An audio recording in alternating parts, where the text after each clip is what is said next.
ಎಫೆಸ್ಯ ಬರೆದ ಪತ್ರಿಕೆ 1ನೇ ಅಧ್ಯಾಯ 19 ಇಂದ 21ನೇ ವಚನದವರೆಗೂ ಒಬ್ರು ಯಾರಾದ್ರೂ ಗಟ್ಟಿಯಾಗಿ ಓದಿ.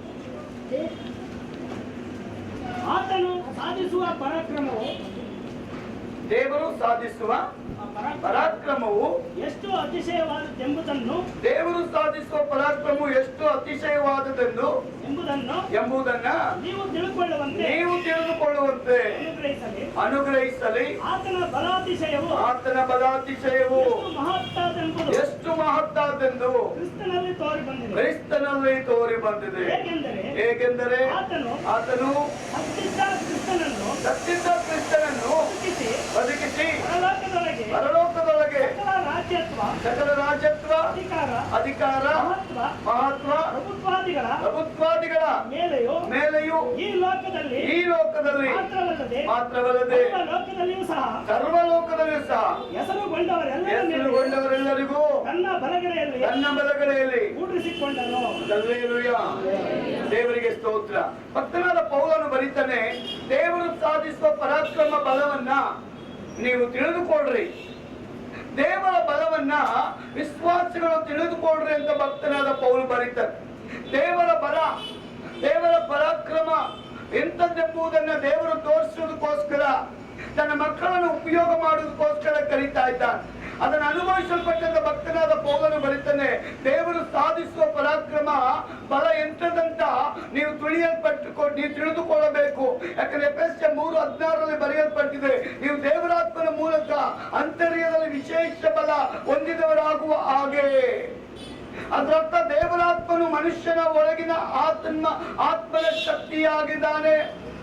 ದೇವರ ವಾಕ್ಯ ಹೇಳ್ತದೆ, ದೇವರು ಸಾಧಿಸುವ ಪರಾಕ್ರಮ ಅದರ ಬಲವನ್ನು ನಾವು ಅರಿತುಕೊಳ್ಳಬೇಕಂತೆ, ಅದರ ಬಲವನ್ನು ನಾವು ತಿಳಿದುಕೊಳ್ಳಬೇಕಂತೆ.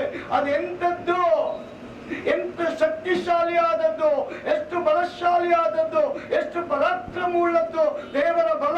ಅದನ್ನು ನಾವು ತಿಳಿದುಕೊಳ್ಳುವಾಗ ನಮ್ಮ ಮೂಲಕವಾಗಿ ದೇವರದನ್ನ ಉಪಯೋಗಿಸುವಾಗಿದ್ದ ಸತ್ಯವೇದದ ಪ್ರಕಾರವಾಗಿ ದೇವರ ವಾಕ್ಯ ಹೇಳ್ತದೆ, ದೇವರ ಬಲವನ್ನ ಭೂಲೋಕದಲ್ಲಿ ಪ್ರಚುರಪಡಿಸುವುದಕ್ಕೋಸ್ಕರ ಪರಲೋಕದ ದೇವರು ನಮ್ಮನ್ನು ಆರಿಸಿಕೊಂಡಿದ್ದಾನೆ.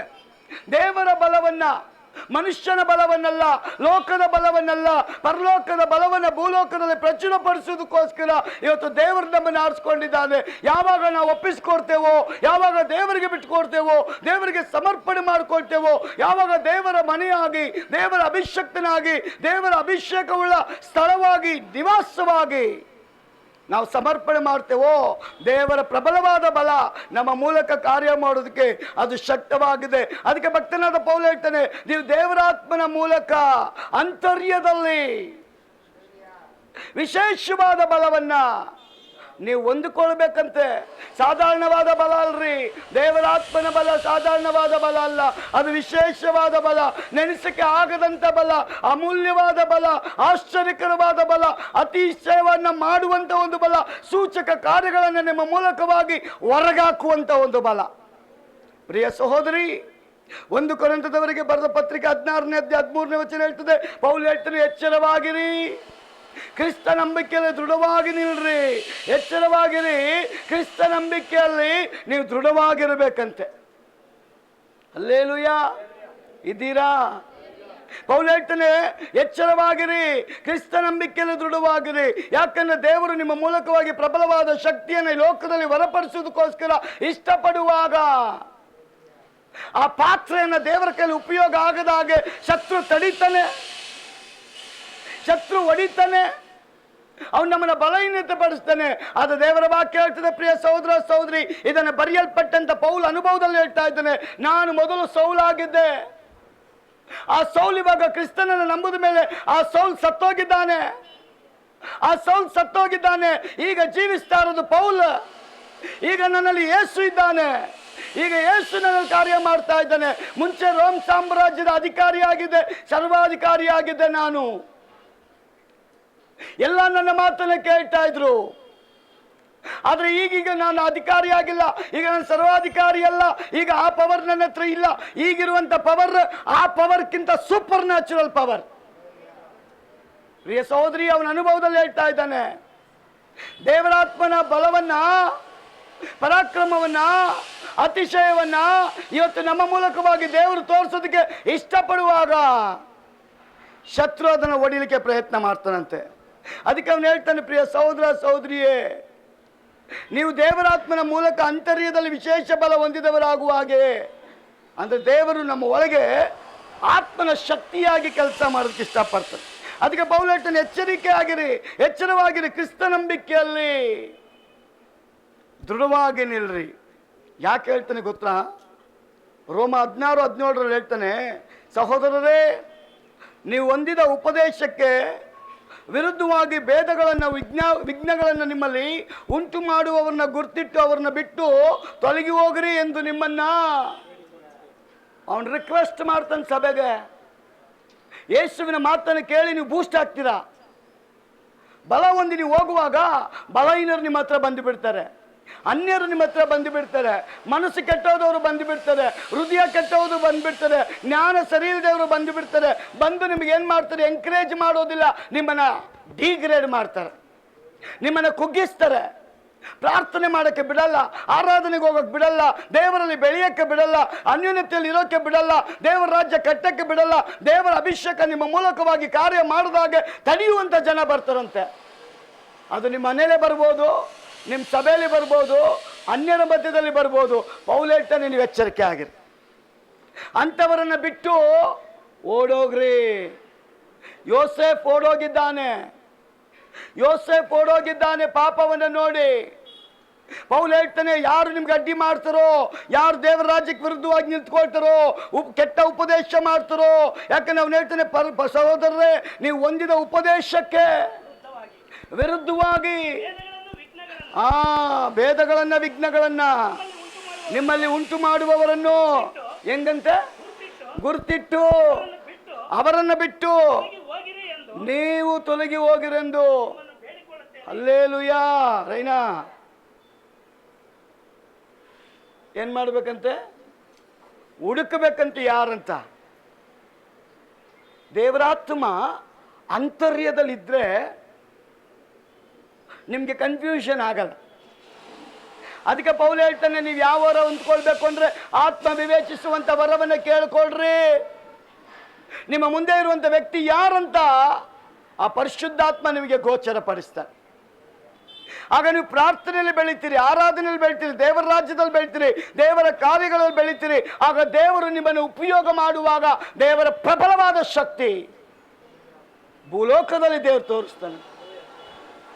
ಒಂದು ಆಮೇಲೆ ಹೇಳ್ರಿ. ಪ್ರಬಲವಾದ ಶಕ್ತಿಯನ್ನು ಉಪಯೋಗ ಮಾಡೋದಕ್ಕೋಸ್ಕರ ದೇವರು ನಮ್ಮನ್ನು ಕರೆದಿದ್ದಾನೆ. ಅದಕ್ಕೆ ಪೌಲ್ ಹೇಳ್ತಾನೆ, ಹಳೆ ಪೌಲ್ ಸತ್ತೋಗಿದ್ದಾನೆ, ಈಗ ಜೀವಿಸ್ತಾ ಇರೋದು ಯೇಸು. ಹಳೆ ಪೌಲ್ ಸತ್ತೋಗಿದ್ದಾನಮ್ಮ, ಹಳೆ ಪೌಲ್ ಇಲ್ಲಮ್ಮ. ಅಲ್ವ ಸೌಲಿದ್ನಲ್ಲ, ಅವನು ಕೋಪಿಸ್ತ ನಿಜ, ಅವನು ಹೊಡಿತಾ ಇದ್ದ ನಿಜ, ಸೆರೆಮನೆಗಾಗ್ತಾ ಇದ್ದ ನಿಜ, ಕ್ರೈಸ್ತ ವಿರೋಧಿಯಾಗಿದ್ದ ನಿಜ, ಸಭೆಗೆ ವಿರೋಧಿಯಾಗಿದ್ದ ನಿಜ, ಸೇವಕರ ಕಂಡ್ರೆ ಆಗ್ತಾ ಇರಲಿಲ್ಲ, ವಿಶ್ವಾಸ ಕಂಡ್ರೆ ಆಗ್ತಾ ಇರಲಿಲ್ಲ, ಪ್ರಾರ್ಥನೆ ಗುಂಪು ಕಂಡ್ರೆ ಆಗ್ತಾ ಇರಲಿಲ್ಲ, ಪ್ರಾರ್ಥನೆ ಮಾಡೋರನ್ನ ಹೊಡಿತಾ ಇದ್ದ ನಿಜ. ಆದ್ರೆ ಈಗ ಆ ಸೌಲ್ ಚೇಂಜ್ ಆಗಿದ್ದಾನೆ, ತನ್ನನ್ನು ತಾನು ಕ್ರಿಸ್ತನಿಗೆ ಸಮರ್ಪಣೆ ಮಾಡಿದ್ದಾನೆ, ಒಪ್ಪಿಸಿಕೊಟ್ಟಿದ್ದಾನೆ. ಒಪ್ಪಿಸಿಕೊಟ್ಟ ನಿಮಿತ್ತವಾಗಿ ಆತನು ಹೇಳ್ತಾನೆ, ಈಗ ಜೀವಿಸ್ತಿರೋದು ಸೌಲಲ್ಲ, ಈಗ ಜೀವಿಸ್ತಾ ಇರೋದು ಕ್ರಿಸ್ತನೇ, ನನ್ನಲ್ಲಿ ಕ್ರಿಸ್ತನಿದ್ದಾನೆ.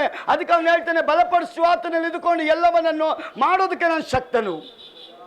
ಪರಿಶುದ್ಧಾತ್ಮ ಇದ್ರೆ ನಿಮ್ಮನ್ನು ದಿನ ದಿನ ಅವನು ಬಲಪಡಿಸ್ತಾನಂತ. ಅದಕ್ಕೆ ಅವನು ಹೇಳ್ತಾನೆ, ಸಹೋದರರೇ, ನೀವು ಹೊಂದಿದ ಉಪದೇಶ, ರಕ್ಷಣೆ ಹೊಂದಿದಾಗ ಯಾರ ಮೂಲಕ ಹೊಂದಿದ್ರಿ?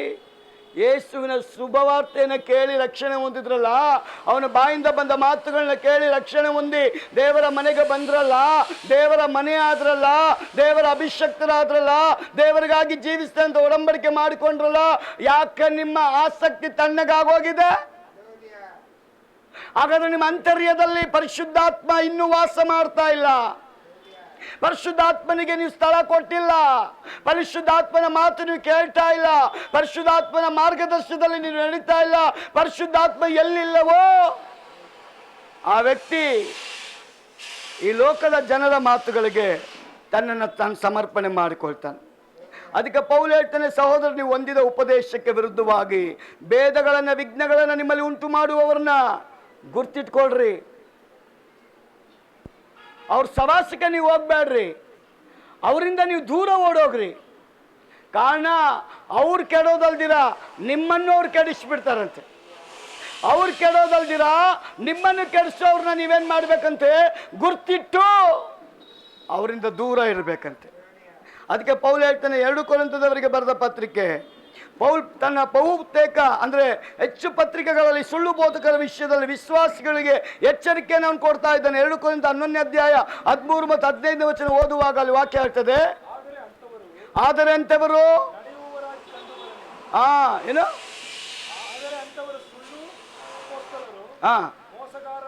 ಸುಳ್ಳು ಅಪೊಸ್ತಲರು, ಮೋಸಗಾರರಾದ ಕೆಲಸದವರು, ಕ್ರಿಸ್ತನ ಅಪೊಸ್ತಲರಾಗಿ ಕಾಣಿಸುವುದಕ್ಕೆ ವೇಷ ಹಾಕಿಕೊಳ್ಳುವರು ಆಗಿದ್ದಾರೆ. ನೋಡ್ರಿ, ಆ ಸುಳ್ಳು ಬೋಧನೆ ಮಾಡುವಂಥವರು ಸತ್ಯನ ಸುಳ್ಳು ಮಾಡಿಬಿಡ್ತಾರಂತೆ, ಸುಳ್ಳನ್ನ ಸತ್ಯ ಮಾಡಿಬಿಡ್ತಾರಂತೆ, ಬೆಳಕನ್ನ ಕತ್ತಲೆ ಮಾಡಿಬಿಡ್ತಾರಂತೆ, ಕತ್ತಲನ್ನು ಬೆಳಕು ಮಾಡಿಬಿಡ್ತಾರಂತೆ. ಆದರೆ ಪೌಲ್ ಹೇಳ್ತಾನೆ, ನೀವು ಎಚ್ಚರಿಕೆ ಆಗಿರಿ, ಅಂಥವರ ವಿಷಯದಲ್ಲಿ ನೀವು ಎಚ್ಚರಿಕೆ ಆಗಿರಿ. ಕೊಲೊಸ್ಸೆ 2ನೇ ಅಧ್ಯಾಯ 8ನೇ ವಚನ ಹೇಳ್ತದೆ, ಕ್ರಿಸ್ತನನ್ನು ಅನುಸರಿಸದೆ ಮನುಷ್ಯರ ಸಂಪ್ರದಾಯಗಳನ್ನ ಪ್ರಾಪಂಚಿಕವಾದ ಬಾಲಬೋಧೆಯನ್ನು ಅನುಸರಿಸುವವರು ನಿಮ್ಮಲ್ಲಿ ಬಂದು ಮೋಸವಾದ ನಿರರ್ಥಕ ತತ್ವಜ್ಞಾನ ಬೋಧನೆಯನ್ನು ನಿಮ್ಮ ಮನಸ್ಸನ್ನು ಕೆಡಿಸಿ ನಿಮ್ಮನ್ನು ವಶ ಮಾಡಿಕೊಂಡರು. Be careful. ಈ ದಿನಗಳಲ್ಲಿ ಸಭೆಗೆ ಬಹಳ ಎಚ್ಚರಿಕೆ. ಸುಳ್ಳು ಬೋಧಕರು ಎಲ್ಲ ಕಡೆ ಎದ್ದು ಬಿಟ್ಟಿದ್ದಾರೆ, ಸುಳ್ಳು ಪ್ರವಾದಿಗಳೆಲ್ಲ ಕಡೆ ಎದ್ದು ಬಿಟ್ಟಿದ್ದಾರೆ, ವೇಷಧಾರಿಗಳು ಎದ್ದು ಬಿಟ್ಟಿದ್ದಾರೆ, ಸಭೆ ಒಳಗೆ ಉತ್ಪತ್ತಿ ಆಗ್ತಾ ಇದ್ದಾರೆ, ಮನೆಯಲ್ಲಿ ಉತ್ಪತ್ತಿ ಆಗ್ತಾ ಇದ್ದಾರೆ, ಸಮುದಾಯದಲ್ಲಿ ಉತ್ಪತ್ತಿ ಆಗ್ತಾ ಇದ್ದಾರೆ. ವಿಶ್ವಾಸಿಯ ಎಚ್ಚರಿಕೆಯಾಗಿರಬೇಕು ಅಂತ ಸತ್ಯವೇದ ಹೇಳ್ತದೆ. ಅವರು ಕತ್ತಲೆಯನ್ನು ಬೆಳಕಾಗಿ ಮಾಡ್ತಾರೆ, ಬೆಳಕನ್ನು ಕತ್ತಲೆಯಾಗಿ ಮಾಡ್ತಾರೆ, ಸುಳ್ಳನ್ನು ಸತ್ಯವಾಗಿ ಮಾಡ್ತಾರೆ, ಸತ್ಯವನ್ನು ಸುಳ್ಳಾಗಿ ಮಾಡ್ತಾರೆ. ನೀವು ಯಾರೇ ಪ್ರಾರ್ಥನೆ ಮಾಡುವಾಗಲೂ ಎಚ್ಚರಿಕೆ ಆಗಿರಬೇಕು. ನಾನು ಮಾಡುವಾಗಲೂ ನೀವು ಎಚ್ಚರಿಕೆ ಆಗಿರಬೇಕು. ದೇವರಾತ್ಮನು ಸಮಾಧಾನಕ್ಕೆ ಕಾರಣ, ಗಲಿಬಿಲಿಗೆ ಕಾರಣ ಅಲ್ಲ. ದೇವರಾತ್ಮನ ಆಶೀರ್ವಾದಕ್ಕೆ ಕಾರಣ, ಶಾಪಕ್ಕೆ ಕಾರಣ ಅಲ್ಲ. ದೇವರ ಸಮಾಧಾನಕ್ಕೆ, ನಮ್ಮನ್ನ ಭಯ ಹುಟ್ಟಿಸೋದಕ್ಕೆ ಕಾರಣಕರ್ತ ಅಲ್ಲ. ವಾಕ್ಯ ಹೇಳ್ತದೆ, ಇವತ್ತು ದೇವರ ಪರಾಕ್ರಮ ನಮ್ಮ ಮೂಲಕ ನಡಿಬೇಕನ್ನೋದು ದೇವರ ಇಷ್ಟ.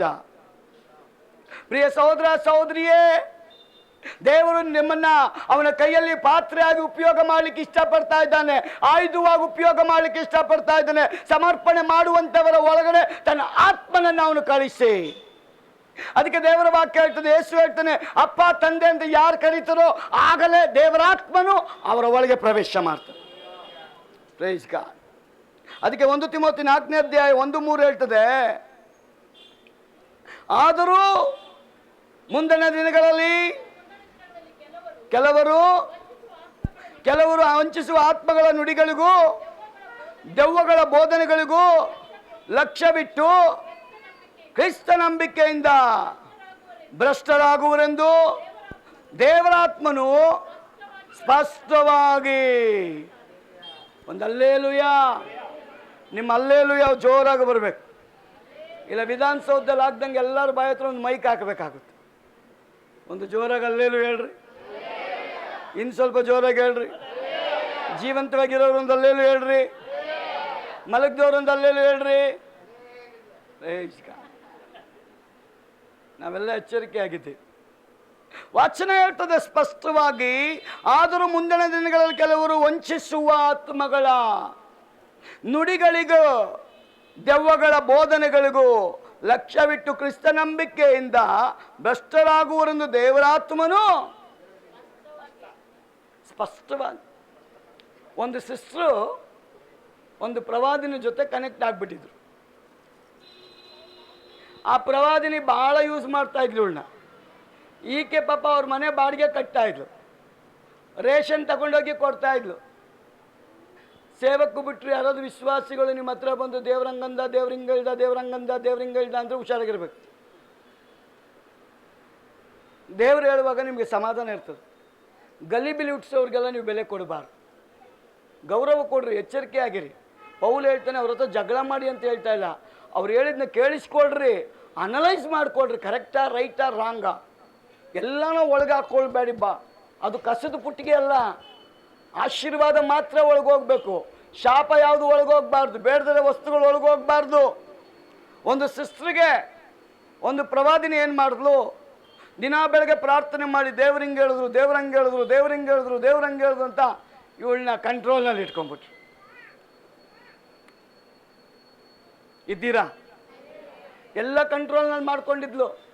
ಇವಳು ಪಾಸ್ಟ್ರಿಗೆ ಗೊತ್ತಿಲ್ದಿರ ಆ ಪ್ರವಾದನೆ ಕೇಳಿ ಕೇಳಿ ಕೇಳಿ ಅವಳ ಮನೆ ಬಾಡಿಗೆ ಕಟ್ಟೋದು, ಅವಳ ಮನೆಗೆ ರೇಷನ್ ತಕ್ಕೊಡೋದು, ಅವಳ ಮನೆ ಕಸ ಗೂಡ್ಸೋದು, ಒರೆಸೋದು, ಪಾತ್ರೆ ತೊಳೆಯೋದು, ಅವಳನ್ನ ದೇವ್ರು ಮಾಡಿ ಇಟ್ಟುಬಿಟ್ಟಿದ್ಲು.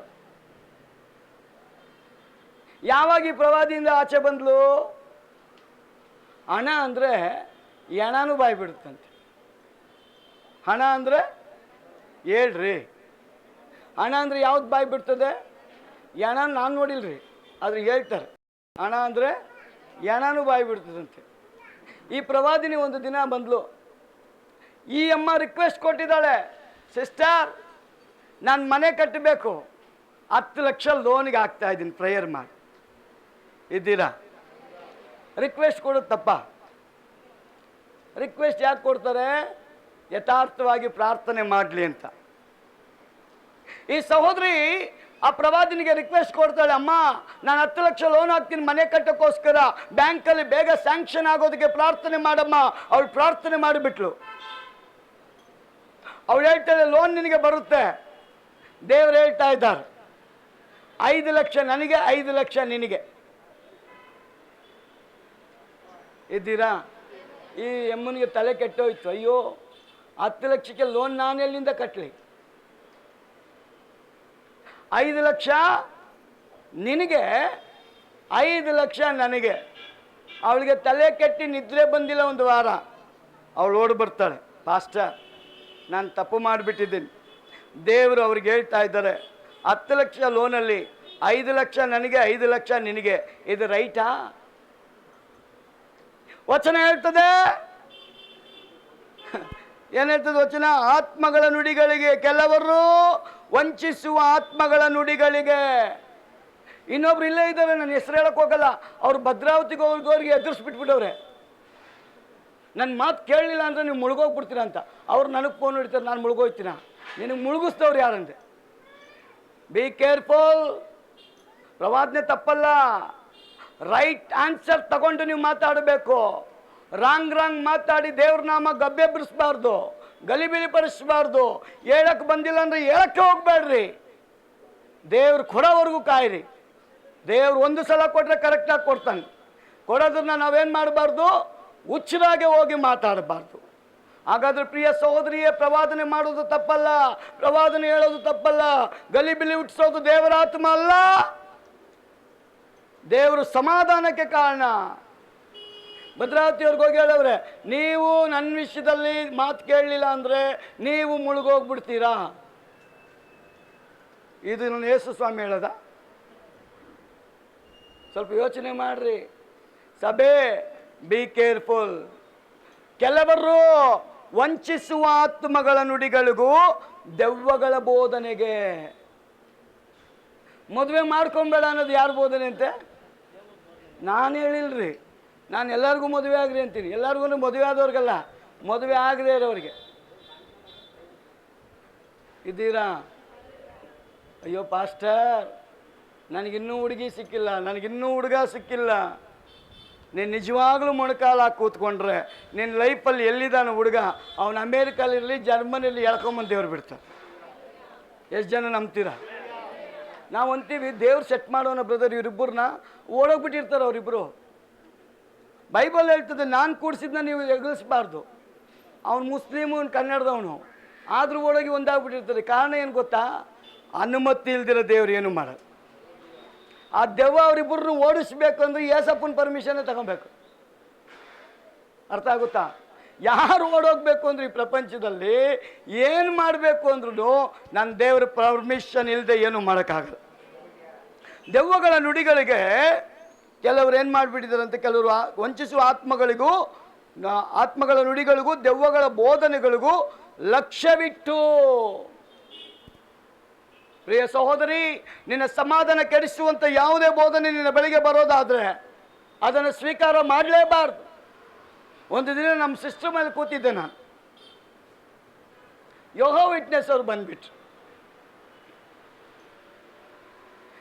ಒಂದು ಸಿಸ್ಟರ್ ಅವ್ರನ್ನ ಕೇಳ್ಕೊಂಡು ಕೂತವ್ರೆ, ಅವ್ರ ಬೋಧನೆ. ನಾನು 2 ನಿಮಿಷ ನೋಡಿದೆ, 3 ನಿಮಿಷ ನೋಡಿದೆ. ನಾನು ಸಿಸ್ಟರ್ ನೀವು ಯಾರಂದೆ? ನಾವು ದೇವ್ರ ಬಗ್ಗೆ ಹೇಳಕ್ಕೆ ಬಂದಿರೋದು. ಇದು ರಕ್ಷಣೆ ಹೊಂದಿರೋ ಮನೆ, ಒಂದದೇ ಇರುವ ಮನೆಗೆ ನೀನು ಹೋಗು. ಅದು ಯಾರ ಬಗ್ಗೆ ಹೇಳಬೇಕು? ನೀವು ತಂದೆ ಮಗ ಪರಿಶುದ್ಧಾತ್ಮನ ತ್ರಿಯೇಕ ಬಗ್ಗೆ ಹೇಳಬೇಕು. ನಿಮ್ಮ ವಿಷಯದಲ್ಲಿ ಬೈಬಲ್ ಹೇಳ್ತದೆ ನೀರೇ ಕೊಡಬೇಡ ಅಂತ, ನೀರೇ ಕೊಡಬೇಡ ಅಂತ. ಆವಾಗ ದೇವರು ನಿಮ್ಮನ್ನ ಸತ್ಯ ನುಡಿಯೋದಕ್ಕೋಸ್ಕರನೇ ಕರೆದಿರುವಾಗ ಸತ್ಯ ನುಡಿಬೇಕು. ಸತ್ಯ ನುಡಿಯುವಾಗ ಸತ್ಯದೇವರು ನಿಮ್ಮ ಪರವಾಗಿ ಬಂದು ನಿಂತ್ಕೊಳ್ತಾರೆ. ಸತ್ಯದೇವರು ಅಂದ್ರೆ ಯೇಸು ನಿಮ್ಮ ಪರವಾಗಿ ನಿಂತ್ಕೊಳ್ಳುವಾಗ ಪರಲೋಕ ನಿಮ್ಮ ಪರವಾಗಿ ನಿಂತ್ಕೊಳ್ತದೆ. ನೀವು ಮಾಡೋ ಪ್ರಾರ್ಥನೆಗೆ ದೇವರು ಜಯವನ್ನು ತರ್ತಾರೆ. ಖಂಡಿಸು, ಗದರಿಸು, ಎಚ್ಚರಿಸು. ನಾನು ತಪ್ಪು ಮಾಡುವಾಗ ಅದನ್ನು ತಿತ್ಕೊಳ್ಳುವಾಗಲೇ ದೇವರ ಅಭಿಷೇಕ ನನ್ನಲ್ಲಿ ಇನ್ಕ್ರೀಸ್ ಆಗೋದು. ನಾನು ತಿತ್ಕೊಳ್ದೆ ಹೋದ್ರೆ ಇನ್ಕ್ರೀಸ್ ಆಗಲ್ಲ. ಅದಕ್ಕೆ ದೇವರ ವಾಕ್ಯ ಹೇಳ್ತದೆ, ದೇವರ ಪರಾಕ್ರಮವನ್ನ ಈ ಭೂಲೋಕದಲ್ಲಿ ತೋರಿಸುವುದಕ್ಕೋಸ್ಕರ ಅವನ ಬಲ ಎಂಥದ್ದಂತ ಮೊದಲು ನಾವು ತಿಳ್ಕೊಳ್ಬೇಕಂತೆ. ಅವನಿಗೆ ನಾವು ವಾಸವಾಗುವಂತ ಮನೆ ಆಗಬೇಕು. ದೇವರ ವಾಕ್ಯ ಹೇಳ್ತದೆ, ನೀವು ದೇವರ ಮಂದಿರ, ದೇವರ ಕಟ್ಟಡ, ದೇವರ ಮನೆ, ದೇವರ ಹೊಲ. ಅವನಿಗೆ ನಾವು ಜಾಗ ಕೊಡುವಾಗ ಪೌಲ ಹೇಳ್ತಾನೆ, ಅಂತರ್ಯದಲ್ಲಿ ಪರಿಶುದ್ಧಾತ್ಮನಿಗೆ ನೀನು ಜಾಗ ಕೊಡು. ಅವನು ನಿನ್ನಲ್ಲಿದ್ದು ಬಲಪಡಿಸಿ ನಿನ್ನನ್ನು ಬಲವಾಗಿ ಉಪಯೋಗ ಮಾಡ್ತಾನೆ. ದೇವರ ವಾಕ್ಯ ಹೇಳ್ತದೆ, ಅವರು ಮುಂದಿನ ದಿನಗಳಲ್ಲಿ ಕೆಲವರು ವಂಚಿಸುವ ಆತ್ಮಗಳ ನುಡಿಗಳಿಗೂ ದೆವ್ವಗಳ ಬೋಧನೆಗಳಿಗೂ ಲಕ್ಷ್ಯವಿಟ್ಟು ಕ್ರಿಸ್ತ ನಂಬಿಕೆಯಿಂದ ಭ್ರಷ್ಟರಾಗುವರು. ಓನ್ಲಿ ಲಿವಿಂಗ್ ಗ್ರೇಸ್ ಸಭೆ ಮಾತ್ರ ಅಲ್ರಿ, ಪ್ರಪಂಚದಲ್ಲಿ ಯಾವುದೆಲ್ಲ ಸಭೆ ಇದೆಯೋ ಆ ಸಭೆಗಳಲ್ಲಿ ಒಂದು ದೆವ್ವ ಇರ್ತದೆ. ದೆವ್ವ ಇದ್ರೆ ಸಭೆ ಇಲ್ಲ. ಒಂದು ತಿಳ್ಕೊಳ್ರಿ, ನಮ್ಮ ಸಭೆಯಲ್ಲಿ ದೆವ್ವ ಇಲ್ಲ ಅಂತ ಯಾರು ತಿಳ್ಕೊಂಬೇಡ್ರಿ. ಎಲ್ಲಿ ಹೋರಾಟ ಇದೆಯೋ ಅಲ್ಲಿ ದೆವ್ವ ಐತೆ. ಅರ್ಥ ಮಾಡ್ಕೊಂಡವನು ಬಿದ್ದೋಗಲ್ಲ, ಅರ್ಥ ಮಾಡ್ಕೊಂಡವನು ಇಜ್ಜಾರಲ್ಲ, ಅರ್ಥ ಮಾಡ್ಕೊಂಡವನು ಎಂಥ ಪರಿಸ್ಥಿತಿ ಬಂದರೂ ಕರ್ತನ ಆಜ್ಞೆಗಳನ್ನು ಅವನು ಮೀರಲ್ಲ. ಮೀರಿ ಹೋಗೋವನು ದೇವರ ಮನುಷ್ಯ ಅಲ್ಲ, ಹಿಂಜಾರಿ ಹೋಗೋವನು ದೇವರ ಮನುಷ್ಯ ಅಲ್ಲ. ಅದರ ಅರ್ಥ ಸರಿಯಾಗಿ ಪರಿಶುದ್ಧಾತ್ಮನನ್ನ ಅವನು ತಿಳಿದುಕೊಂಡಿಲ್ಲ ಅಂತ. ದೇವರ ಆಜ್ಞೆಗಳನ್ನ ನಾವು ಪರಿಪಾಲನೆ ಮಾಡಕ್ಕೆ ದೇವ್ರು ನಮ್ಮನ್ನ ಕರೆದಿರೋದ್ರಿ, ಅದನ್ನ ಮೀರಿ ನಡೆಯಕ್ಕೆ ದೇವ್ರು ನಮ್ಮನ್ನ ಕರೆದಿಲ್ಲ. ಯಾರು ಪರಿಪಾಲಿಸ್ತಾರೋ ಅಂತವ್ರು ಪೌಲ ಹೇಳಿದ ಹಾಗೆ ಜೀವಿಸ್ತಾ ಇರೋದು ನಾನಲ್ಲ, ನನ್ನಲ್ಲಿ ಕ್ರಿಸ್ತನು ಜೀವಿಸ್ತಾ ಇದ್ದಾನೆ. ನಮ್ಮಲ್ಲಿ ಯಾರು ಜೀವಿಸ್ಬೇಕ್ರಿ? ಯೇಸು ಜೀವಿಸಬೇಕು. ಯೇಸು ಯಾವಾಗ ಜೀವಿಸ್ತಾನೋ ಅಂತ ವ್ಯಕ್ತಿಗಳು ಏನ್ ಮಾಡ್ತಾರೆ ಅಂದ್ರೆ ಈ ದುರಾತ್ಮನ ಬೋಧನೆಗೆ ಒಳಗಾಗಲ್ಲ, ದೆವ್ವಗಳ ಬೋಧನೆಗೆ ಒಳಗಾಗಲ್ಲ, ಆ ಕಾರ್ಯಗಳಿಗೆ ಅವರು ಲಕ್ಷ್ಯವಿಡಲ್ಲ, ಕ್ರಿಸ್ತ ನಂಬಿಕೆಯಿಂದ ಭ್ರಷ್ಟರಾಗಲ್ಲ. ದೇವರ ಆತ್ಮನು ಇದನ್ನು ಸ್ಪಷ್ಟವಾಗಿ ಹೇಳ್ತಾನೆ. ವಚನ ಹೇಳ್ತದೆ, ಪ್ರಕಟಣೆ ನಾವು ನೋಡುವಾಗ ದೇವರ ಆತ್ಮನು ಸಭೆಗೆ ಹೇಳುವುದನ್ನು ಕಿವಿ ಉಳ್ಳವನು. ಯಾವ ಸಭೆ ಅದು? ಲೋಕದಲ್ಲಿ ರಾಜಕೀಯ ಸಭೆ ಅಲ್ಲ, ದೇವರಾತ್ಮನ ಸಭೆ. ದೇವರಾತ್ಮನ ಸಭೆ ಅಂದ್ರೆ ಯೇಸು ಕ್ರಿಸ್ತನ ಸಭೆಗೆ ದೇವರಾತ್ಮನು ಏನೆಲ್ಲ ಹೇಳ್ತಾನೋ ಅದು ಕಿವಿ ಉಳ್ಳವನು. ಪ್ರವಾದಿ ಹೇಳ್ತಾನೆ, ನಿಮ್ಮ ಕಿವಿಯನ್ನು ದೇವರ ಕಡೆಗೆ ತಿರುಗಿಸು, ಆಗಲೇ ನಿನ್ನ ಬದುಕಿ ಬಾಳೋದು. ಇವತ್ತು ಎಷ್ಟೋ ಜನ ದೇವರಾತ್ಮನಿಂದ ಬಲ ಹೊಂದಿದ್ದೇವೆ ಅಂತ ಹೇಳ್ಕೊಂಡು ದೇವರ ಪ್ರದರ್ಶನ ಮಾಡೋರಾಗಿ ಕಾಣಲ್ಪಡ್ತಾ ಇದ್ದರಂತೆ. ಸುಳ್ಳು ಬೋಧಕರಾಗಿದ್ದಾರೆ, ವೇಷಧಾರಿಗಳಾಗಿದ್ದಾರೆ, ವಿಶ್ವಾಸಿಗಳ ಅವಿಶ್ವಾಸಿಗಳಾಗಿದ್ದಾರೆ, ಸಭೆಗೆ ಬರದೆ ಅವರು ಅನೇಕ ಕಡೆ ತಿರುಗತಕ್ಕವರಾಗಿದ್ದಾರೆ. ದೇವರ ಆಜ್ಞೆನ ಪರಿಪಾಲನೆ ಮಾಡದೆ ದೇವರ ಆಜ್ಞೆನ ಮೀರಿ ಹೋಗ್ತಾ ಇದ್ದಾರಲ್ಲ, ಅವರ ಒಳಗಡೆ ದೇವರಾತ್ಮ ವಾಸ ಮಾಡಲ್ಲಮ್ಮ. ಬರ್ದಿಟ್ಕೊಳ್ರಿ ನೀವು. ದೇವರ ಆಜ್ಞೆಗಳನ್ನು ಪರಿಪಾಲನೆ ಮಾಡೋನ ಮಾತ್ರ ದೇವರು ಇಷ್ಟಪಡೋಕ್ಕೆ ಸಾಧ್ಯ. 2 ತಿಮೋಥಿ 3ನೇ ಅಧ್ಯಾಯ 1ನೇ ವಚನದಿಂದ 8ನೇ ವಚನ ಓದುವಾಗ, ಆದರೆ ಕಡೆಯ ದಿನಗಳಲ್ಲಿ ಕಠಿಣ ಕಾಲವು ಬರುವವು. ಏನಂತೆ? ಕಡೆಯ ದಿನಗಳಲ್ಲಿ ಕಠಿಣ ಕಾಲವು ಬರ್ತದೆ. ಮನುಷ್ಯರು ಸ್ವಾರ್ಥ ಚಿಂತಕರು, ಹಣದಾಸೆಯುಳ್ಳವರು, ಬಡಾಯಿ ಕೊಚ್ಚುವವರು, ಅಹಂಕಾರಿಗಳು, ದೂಷಕರು, ತಂದೆ ತಾಯಿಗಳಿಗೆ ಅವಿಧೇಯರು, ಉಪಕಾರ ನೆನೆಸದವರು, ದೇವ ಭಯ ಇಲ್ಲದೆ ಇರುವವರು. ಮಮತೆ. ಅದಕ್ಕೆ ಪೌಲ ಹೇಳ್ತಾನೆ, ಇಂಥವರನ್ನ ಹುಡುಕು. ಅವರ ನೆರಳು ಸಹ ನಿಮ್ಮ ಹತ್ರ ಬೀಳ್ದಿರಂಗೆ ನೀವೇನು ಮಾಡ್ರಿ? ಅವ್ರನ್ನ ಬಿಟ್ಟು ಓಡೋಗ್ಬಿಡ್ರಿ. ಇಂಥವರ ಸವಾಸ ಹಾವು ಬಂದಂಗೆ ಬರ್ತಾರೆ ಅವರು. ಅಕ್ಕ ಚೆನ್ನಾಗಿದ್ಯಕ್ಕ, ನೀನು ಅವಾಗ ಪಕ್ಕ ಆಗಬೇಕು. ಅವ್ರು ಯಾರು ಅಕ್ಕ ಅಂತಾರೋ ಅವಾಗ ನೀವು ಪಕ್ಕ ಆಗಬೇಕು. ಅಣ್ಣ ಅಂದ ತಕ್ಷಣ ನೀನು ಜಾಣ ಆಗಬೇಕು. ಅಣ್ಣ ಅಂತ ಬಂದು ನಿನ್ಗೆ ಹಚ್ಚದೆ ಸುಣ್ಣ. ಬಿ ಕೇರ್ಫುಲ್ ಸಭೆ. ನಾನೇನೋ ಮಾತಾಡ್ಬೇಕಂತ ಮಾತಾಡ್ತಾ ಇಲ್ಲ. ನಿಮ್ಮನ್ನು ದೇವರು ಬಲಪಡಿಸಿ ಬಲವಾಗಿ ಉಪಯೋಗ ಮಾಡೋಕ್ಕೆ ಇಷ್ಟಪಡ್ತಾನೆ. ತನ್ನ ಸಾಧನೆಯನ್ನು, ತನ್ನ ಕಾರ್ಯಗಳನ್ನು ನಿಮ್ಮ ಮೂಲಕವಾಗಿ ಈ ಲೋಕದಲ್ಲಿ ತೋರಿಸೋದಕ್ಕೆ ಇಷ್ಟಪಡ್ತಾನೆ. ಕಡೆ ಮಾತು ಹೇಳೋಕ್ಕೆ ಇಷ್ಟಪಡ್ತಾನೆ. ಅನೇಕ ವಿಶ್ವಾಸಿಗಳು ಅವರಲ್ಲಿ ಕರ್ತನ ಶಕ್ತಿ ಎಷ್ಟು ದೊಡ್ಡದಂತ ತಿಳಿಯದೆ ಇರುವುದರಿಂದ ಅವರು ಬಲಹೀನರಾಗ್ತಾ ಇದ್ದಾರಂತೆ. ನಿಮ್ಮ ಒಳಗಡೆ ವಾಸ ಮಾಡುವ ಪರಿಶುದ್ಧಾತ್ಮನ ಶಕ್ತಿ ಎಂಥದಂತಹ ಗೋಚರ ಇಲ್ಲದೆ ಇರುವುದರಿಂದ ನಮಗೆ ನಾವೇ ಬಲಹೀನರಾಗ್ತಾ ಇದ್ದೀವಿ. ಆದರೆ ದಾವೀದನಲ್ಲ, ಅವನು ತನ್ನನ್ನು ಎವ್ರಿ ಡೇ ಸ್ಟ್ರೆಂತ್ ಮಾಡ್ಕೊಳ್ತಾ ಇದ್ದ. ಅವನು ಬಲಹೀನನಾಗಿ ಹೋಗೋಕ್ಕೆ ಇಷ್ಟಪಡ್ತಾ ಇರಲಿಲ್ಲ. ಕುಗ್ಗಿ ಹೋದಾಗ, ಸೋತು ಹೋದಾಗ, ನಿರಾಶೆ ಆದಾಗ, ಬಿದ್ದೋದಾಗ, ಚಿಂತಿತನಾದಾಗ ದೇವರ ಆತ್ಮನ ಮೂಲಕವಾಗಿ ತನ್ನನ್ನು ಅವನು ಬಲಪಡಿಸ್ಕೊಳ್ತಾ ಇದ್ನ. ಅದಕ್ಕೆ ದೇವರ ವಾಕ್ಯ ಹೇಳ್ತದೆ, ಕಡೆ ಕಾಲ ಬರ್ತದೆ, ನೀನು ತಿಳಿದುಕೋ. ಮನುಷ್ಯರು ಹೆಂಗಿರ್ತಾರಂತೆ? ಸ್ವಾರ್ಥ ಚಿಂತಕರು, ಹಣದಾಸೆ ಉಳ್ಳವರು, ಬಡಾಯಿ ಕೊಚ್ಚಿಕೊಳ್ಳುವವರು, ಅಹಂಕಾರಿಗಳು, ದೂಷಕರು. ಇವ್ರು ಯಾವ ಆಜ್ಞೆನೂ ಪಾಲಿಸಲ್ಲ. ಎಲ್ಲರಿಗೂ ಹೇಳೋದು ದೇವ್ರು ನಮ್ಮನ್ನ ಸೂಪರ್ ಆಗಿಟ್ಟವನೇ ಅಂತ. ಅದು ಹೆಂಗ್ರಿ? ನನಗೆ ಈ ಲಾಜಿಕ್ಕೇ ಅರ್ಥ ಆಗಲ್ಲ. ಇವನು ಮಾಡೋ ಮ್ಯಾಜಿಕ್, ಇವನು ಮನುಷ್ಯರಿಗೆ ಮ್ಯಾಜಿಕ್ ಮಾಡ್ತಾವನೆ. ದೇವ್ರ ಲಾಜಿಕ್ ಇವನಿಗೆ ಅರ್ಥನೇ ಆಗಲ್ಲ. ಎಲ್ಲರಿಗೂ ಹೇಳೋದು ನಾವು ಸೂಪರ್ ಆಗಿದ್ದೀವಿ ರೀ, ನಾವು ಸೂಪರ್ ಆಗಿದ್ದೀವಿ. ಒಂದು ದಿನ ಹೊಡಿತಾನೆ ನೋಡ್ರಿ ದೇವ್ರು. ತಮಾಷೆಗೆ ಹೇಳ್ತಾ ಇಲ್ಲ, ನನ್ನ ಅನುಭವ.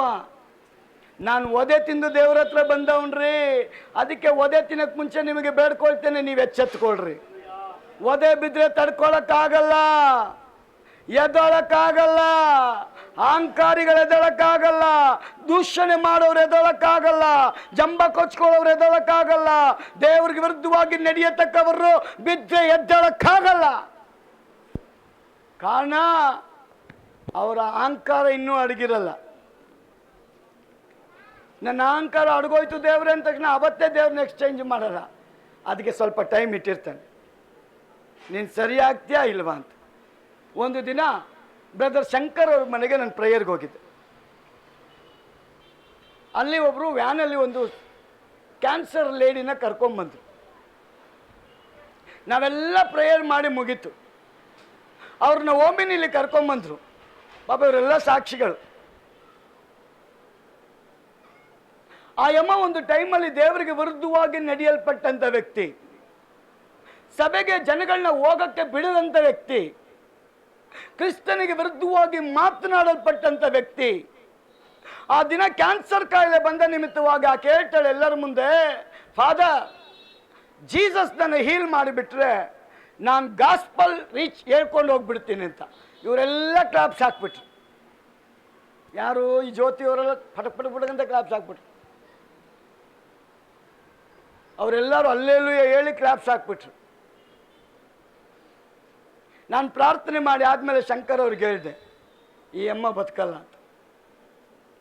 ಅಲ್ಲಿ ಕೇಳಿದ್ರು ಕೆಲವರು, ನಳಿನಿ ಅಂತವ್ರು, ಯಾಕೆ ಫಾದರ್, ಅವಳು ಒಳ್ಳೆ ಕೆಲಸ ತಾನೇ ಮಾಡ್ತಾವಳೆ, ಏಸು ಕರುಣೆ ತೋರಿಸಲ್ವಾ, ಅವಳಿಗೆ ಕ್ಯಾನ್ಸರ್ ಹೋದರೆ ಅವಳು ಯಾಕೆ ಸುವಾರ್ತೆ ಸಾರಬಾರ್ದ?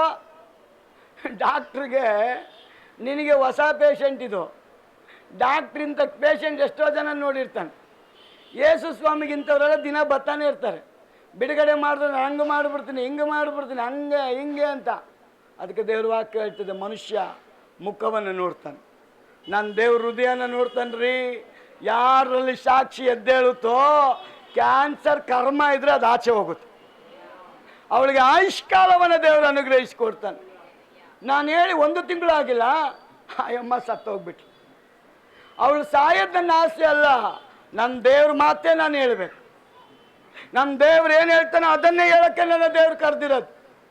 ಹಾಗಾದ್ರೆ ಪ್ರಿಯ ಸಹೋದರಿಯೇ, ಯಾರೆಲ್ಲ ದೇವರಿಗೆ ವಿರುದ್ಧವಾಗಿ ನಡೀತಾ ಇದ್ದಾರೋ ಅವರಿಗೆ ಒಂದು ಸಲ ಎಕ್ಸ್ಕ್ಯೂಸ್ ದೇವ್ರು ಕೊಡ್ತಾನೆ. ಮನಸ್ಸಾಂತರ ಪಡು, ಯೇಸು ಯಾರಂತ ಅರ್ಥ ಮಾಡಿಕೋ ಅಂತ. ಅರಿಯದನ ಓಡುವಾಗ ಆ ಭಯ, ಕಡೇ ದಿನದಲ್ಲಿ ಬರುವಂಥ ಭಯ ಯಾರಿಂದಲೂ ಅದನ್ನು ನೀಗಿಸೋದಕ್ಕೆ ಸಾಧ್ಯ ಇಲ್ಲವೇ ಇಲ್ಲ. ಇವತ್ತು ಎಚ್ಚರಿಕೆಯ ಗಂಟೆ ನಮಗೆ ಅದು. ಯಾರೆಲ್ಲ ಇನ್ನು ಸರಿಯಾಗಿ ದೇವರಲ್ಲಿ ಬೆಳೀತಾ ಇಲ್ಲ, ಅರಿಯಲಿಲ್ಲ, ತಿಳಿಯಲಿಲ್ಲ, ಸುಳ್ಳು ಬೋಧಕರಾಗಿ ಸುಳ್ಳು ಪ್ರವಾದನೆ ಹೇಳ್ಕೊಂಡು ವೇಷಧಾರಿಗಳಾಗಿ ನಾನು ಇನ್ನು ಕ್ರಿಸ್ತನಲ್ಲಿದ್ದೀನಿ, ದೇವರು ನನ್ನ ಸೂಪರ್ ಆಗಿ ನಡೆಸ್ತಾವನೆ ಅಂತ ದೆವ್ವದ ಬೋಧನೆಗೆ ಒಳಗಾಗಿ ಇಷ್ಟ ಬಂದಂಗೆ ಆಟ ಆಡ್ತಾ ಇದೆಯಲ್ಲ, ಅದು ದೇವರ ಕ್ರಮ ಅಲ್ಲ. ದೇವರ ಆಜ್ಞೆಗಳನ್ನು ಪರಿಪಾಲನೆ ಮಾಡುವಂಥವರೇ. ವಾಕ್ಯ ಹೇಳ್ತದೆ, ಅನೇಕ ವಿಶ್ವಾಸಿಗಳು ಅವರಲ್ಲಿ ಕರ್ತನ ಶಕ್ತಿ ಎಷ್ಟು ದೊಡ್ಡದನ್ನು ತಿಳಿಯದೇ ಇರುವುದರಿಂದ ಅವರು ಬಿದ್ದೋಗ್ತಾ ಇದ್ದಾರೆ. ಇಂಥವ್ರಿಗೆ ಏನು ಹೇಳ್ತಾರೆ ಗೊತ್ತಾ? ಬಿದ್ರು ಮೀಸೆ ಮಣ್ಣಾಗಿಲ್ಲ, ಬಿದ್ದು ಮೀಸೆ ಮಣ್ಣಾಗಿರ್ತದೆ, ಇವನು ಒದರ್ಕೊಂಡು ಆಗಿಲ್ಲ ಅಂತನು. ದೇವ್ರ ಹತ್ರ ಹಂಗಿರಬಾರ್ದು. ನಾನು ಪಾಪಿ ಅಂತ ಪೌಲ್ ಹೇಳ್ತಾನೆ. ನೀನು ಯಾವಾಗ ತಗ್ಗಿಸ್ಕೊಳ್ತೀಯೋ ನಿನ್ನ ಕೊಂಬು ದೇವ್ರ ಮೇಲೆ ತರ್ತಾನೆ. ನಾನೇನು ಈ ಮಕ್ಕಳಿಗೆ ಯಾಕೆ ಕುಂಡಿಸ್ದೆ ಅಂದರೆ, ಇಲ್ಲಿ ಜನ ಇಲ್ಲ ಅಂತ ಅಲ್ರಿ, ಈ ಮಕ್ಕಳು ಕಲೀಲಿ ಅಂತ, ಈ ಮಕ್ಕಳು ಬೆಳೀಲಿ ಅಂತ, ಈ ಮಕ್ಕಳು ದೇವ್ರ ಮುಂದೆ ಕೂತ್ಕೊಳ್ಬೇಕು, ಕಲಿಬೇಕು. ಆವಾಗ ದೇಶ ಹೇಳ್ತದೆ, ಇವತ್ತಿನ ಮಕ್ಕಳು ಮುಂದೆ ಅವನೇನು ಮಾಡಲಿ ನನ್ನ ಮೇಲೋಗಲ್ಲಮ್ಮ, ಇಲ್ಲಿ ಕೂತವನು ಮಾತ್ರ ಮೇಲೋಗಕ್ಕೆ ಸಾಧ್ಯ. ಅವನು ಎಷ್ಟೇ ಡಿಗ್ರಿ ತಗೊಂಡ್ಲಿ, ಓ ನೀನು 10 ಡಿಗ್ರಿ ತಗೊಂಡಿದ್ಯಾ, ಮೊದಲು ಸ್ಥಾನ ಕೊಡಪ್ಪ ಅಂತ ಕರೆಯಲ್ಲ. ನೀನು ಲೋಕದಲ್ಲಿ ವಿಜ್ಞಾನಿ ಆಗಿರು, ನೀನು ಯಾರಂತಾರೆ ದೇವರು, ನೀನು ಆದ ಕಾರಣ ದೇವರ ಒಂದು ಬಯಕೆ, ಅವನ ಕೈಯಲ್ಲಿ ನಾವು ಹೋಗಬೇಕು, ಅವನ ಶಕ್ತಿಯಾದ ವೆಪನ್ ಆಗಬೇಕು, ನಾವು ಉಪಯೋಗ ಆಗಬೇಕು. ದೇವರಿಗೋಸ್ಕರ ನಮ್ಮ ಜೀವಿತವನ್ನ ಯಾರಿಡ್ತಾರೋ, ಪೌಲ್ ಹೇಳಿದಾಗೆ ಜೀವಿಸೋದು ನಾನಲ್ಲ, ನನ್ನಲ್ಲಿ ಕ್ರಿಸ್ತನು ಜೀವಿಸ್ತಾ ಇದ್ದಾನೆ. ಪೌಲ್ ಆದಮೇಲೆ ದೇವರಿಗೋಸ್ಕರ ಬಲವಾಗಿ ದೇವರ ರಾಜ್ಯ ಕಟ್ಟಿದ್ದಾನೆ. ಇನ್ನೊಂದು 2 ವಚನ ಓದಿ ನಾನು ಮುಗಿಸ್ತೇನೆ. ರೋಮಪುರದವರಿಗೆ ಬರೆದ ಪತ್ರಿಕೆ 13ನೇ ಅಧ್ಯಾಯ 4ನೇ ವಚನ 14ನೇ ವಚನ.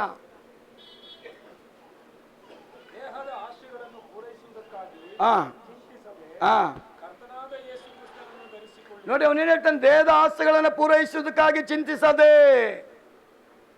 ಕರ್ತನಾದ ಯೇಸು ಕ್ರಿಸ್ತನನ್ನು ಧರಿಸಿಕೊಳ್ರಿ. ಎಷ್ಟು ಜನ ಧರಿಸ್ಕೊಳ್ಳೋಕೆ ಇಷ್ಟ? ಧರಿಸ್ಕೊಂಡ್ರೆ ಏನಾಗುತ್ತೆ ಬ್ರದರ್? ಮುಗಿಸ್ತೀನಿ ಹೇಳಿ. ಧರಿಸ್ಕೊಂಡ್ರೆ ಏನಾಗುತ್ತೆ? ಈಗ ನೋಡಿ, ಮಾಮೂಲಿ ಲುಂಗಿ ಪಂಚೆ ಉಟ್ಕೊಂಡು ಶರ್ಟ್ ಹಾಕೊಂಡ್ಬರೋ ಒಂದು ವ್ಯಾಲ್ಯೂ ಬೇರೆ. ಅವನು ಅದೇ ಲುಂಗಿನ ಜುಬ್ಬಾನ ಬಿಟ್ಟು ಸಫಾರಿ ಹಾಕ್ಕೊಂಡ್ರೆ ಸ್ವಲ್ಪ ಚೇಂಜ್ ಆಗ್ತದೆ. ತಿರ್ಗಿ ಶೂಟ್ ಹಾಕ್ಕೊಂಡ್ರೆ ಇನ್ನೂ ಚೇಂಜ್ ಆಗ್ತದೆ. ಅವನು ಒಳ್ಳೊಳ್ಳೆ ರಾಯಲಿಟಿ ಬಟ್ಟೆಗಳು ಹಾಕ್ಕೊಳ್ಳುವಾಗ ಅವನ ಸ್ಟೇಟಸ್, ಅವನ ಸ್ಥಾನಮಾನಗಳೆಲ್ಲ ಚೇಂಜ್ ಆಗೋಗ್ಬಿಡ್ತದೆ. ಆಫ್ಟರ್ ಆಲ್ ಬಟ್ಟೆ ಹಾಕ್ಕೊಂಡ್ರೆ ಅವನ ಲೆವೆಲ್ ಚೇಂಜ್ ಆಗುತ್ತೆ. ಪೌಲ್ ಹೇಳ್ತಾನೆ, ಲೋಕವನ್ನು ತ್ಯಾಗ ಮಾಡಿ ಕ್ರಿಸ್ತನನ್ನು ಧರಿಸ್ಕೋ, ಭೂಲೋಕದಲ್ಲೂ ಪರಲೋಕದಲ್ಲೂ ನಿನ್ನ ಸ್ಟೇಟಸ್ ಚೇಂಜ್ ಆಗುತ್ತೆ. ಇಷ್ಟೇನು? ಅಲ್ಲೇಲೂಯ. ಅಲ್ಲಿರೋರು 3 ಲೋಕ ಕೇಳಂಗೆ ಹೇಳ್ತಾರೆ, ಇಲ್ಲಿರೋರು ಇಲ್ಲಿಗೆ ಕೇಳೋಕ್ಕೆ. ಅದೇ ಶಂಕರು ನಾನು ಹೇಳ್ತಾ ಇದ್ದು. ಹೆಂಗಿತ್ತು ಶಂಕರ್ ಬ್ರದರ್? ಕಿವಿನೇ ತೂತು ಬಿದ್ದೋಗುತ್ತೆ ಬ್ರದರ್. ಅವ್ರಿಗಿರೋ ಪವರ್ ಇವ್ರಿಗೆ ಹಾಕಿಲ್ಲ ಅಂತ ಚಿಂತೆ ನನಗೆ. ನಾನು ಅದೊಂದು 25 ವರ್ಷದಿಂದ ಈ ಕುರಿಗಳನ್ನ ಹಿಂಗೆಲ್ಲ ಬೆಳೆಸಿದ್ದು ದೇವ್ರೆ. ಯಾವನ ಟಿ ವಿಲಿ ತೋರಿಸ್ತಾನೆ, ಒಂದು ಕುರಿ ಮಾರೋನು ಹೇಳ್ತಾನೆ, ನನ್ನ ಕುರಿ ಮಾತಾಡುತ್ತೆ ಅಂತ. ಯಾರೋ ಒಬ್ಬ ದಡ್ಡ ಹೇಳ್ತಾನೆ, ಮಾತಾಡಿದ್ರೆ 1 ಲಕ್ಷ ಕೊಡ್ತೀನಿ ಅಂತ. ಅವನಂತಾನೆ, ಏಪ್ರಿಲ್ ಆದಮೇಲೆ ಏನು ಬರುತ್ತೆ? ಕುರಿ ಕೂಗದೆ ಮೇ ಅಂತ. ಹಂಗಾಗಿರ್ಬಾರ್ದ್ರಿ ನಾವು. ನೋಡಿ, ಅವನು ದಡ್ಡ, ಇವನು ದಡ್ಡ. ದೆವ್ವ ಅಂತಾನೆಲೆ, ನೀನೇನೇ ಬೋಧನೆ ಮಾಡಿ, ಇವ್ರದ್ದು ಸೌಂಡ್ ಇಷ್ಟೇ. ನೀನೇನೇ ತಿಪ್ಪರ್ಲಾಗ ಹಾಕು, ಇವ್ರು ಚೇಂಜ್ ಆಗಲ್ಲ ಅಂತಾನೆ. ನೀವು ಚೇಂಜ್ ಆಗಿಲ್ಲ ಅಂತ ನಾನು ಚೇಂಜ್ ಆಗದೆ ಇರೋಕ್ಕಾಗುತ್ತಾ? ನನ್ನ ಜೀವ ಹೋಗೋವರೆಗೂ ನಾನು ಕೂಗಲೇಬೇಕು. ಅಲ್ಲೇಲುಯ್ಯ, ಅಲ್ಲೇಲುಯ್ಯ. ಕಡೆಗೆ ನಿಂತ್ಕೊಳ್ಳೋದು ಅಲ್ಲೇಲುಯ್ಯ ಒಂದೇ. ನಿಜ ರೀ, ನಿಂತ್ಕೊಳ್ಳೋದು ಕೊನೆಗೆ ಅಲ್ಲೇಲುಯ್ಯ ಒಂದೇ. ಯಾಕಂದ್ರೆ ಪರಲೋಕದಲ್ಲಿರೋ ಭಾಷೆ ಅಲ್ಲೇಲುಯ್ಯ. ಆದ ಕಾರಣ ನಾನೂ ಕೂಗಬೇಕು, ನೀವು ಕೂಗಬೇಕು, ನಿಮ್ಮ ಮಕ್ಕಳ ಕೈಯಲ್ಲೂ ನೀವು ಕೂಗಿಸ್ಬೇಕು. ಹಲ್ಲೆಲೂಯಾ. ಆದ ಕಾರಣ ಏನು ಹೇಳ್ತಾನೆ ವಚನ? ನಾವು ಲೋಕದ ದೇಹದ ಕಾರ್ಯಗಳನ್ನು ಚಿಂತಿಸದೆ ಕರ್ತನ ನಾವು ದೇಹದ ಆಸೆಗಳನ್ನು ಪೂರೈಸಿಕೊಳ್ಳುವುದಕ್ಕೋಸ್ಕರ ಚಿಂತಿಸದೆ ಕರ್ತನಾದ ಯೇಸು ಕ್ರಿಸ್ತನನ್ನು ಹಲ್ಲೆಲೂಯಾ ಎಷ್ಟು ಜನ ಧರಿಸ್ಕೊಳ್ಳೋಕೆ ಇಷ್ಟಪಡ್ತಾರೆ? ದೀಕ್ಷಾಸ್ಥಾನ ಆಗಿದ ತಕ್ಷಣ ಅವ್ನು ಧರಿಸ್ಕೊಳ್ತಾನೆ. 3 ತಿಂಗಳಿಗೆ ಎಲ್ಲಿ ಬಿಚ್ಚಾಕಿರ್ತಾನೆ ಗೊತ್ತಾಗಲ್ಲ. ಇದು ಪ್ಯಾಂಟ್ ಶರ್ಟ್ ಅಲ್ಲ, ಬಟ್ಟೆ ಅಲ್ಲ, ಆತ್ಮ. ಯೋಸೆಫ್ಗೆ ಅವ್ರ ಅಪ್ಪ ಬಟ್ಟೆ ಹೊಲಿಸ್ಕೊಟ್ನಂತೆ. ಅಣ್ಣಂದ್ರಿಗೆಲ್ಲ ಊರಿಗೆ ಬಂದ್ಬಿಡ್ತು. ಇವನಿಗೆ ಹೊಲಿಸ್ಕೊಟ್ಟ, ನಮ್ಗೆ ಹೊಲಿಸ್ಕೊಟ್ಟಿಲ್ಲ. ಯೇಸು ಸ್ವಾಮಿನೂ ಹಂಗೇನೆ.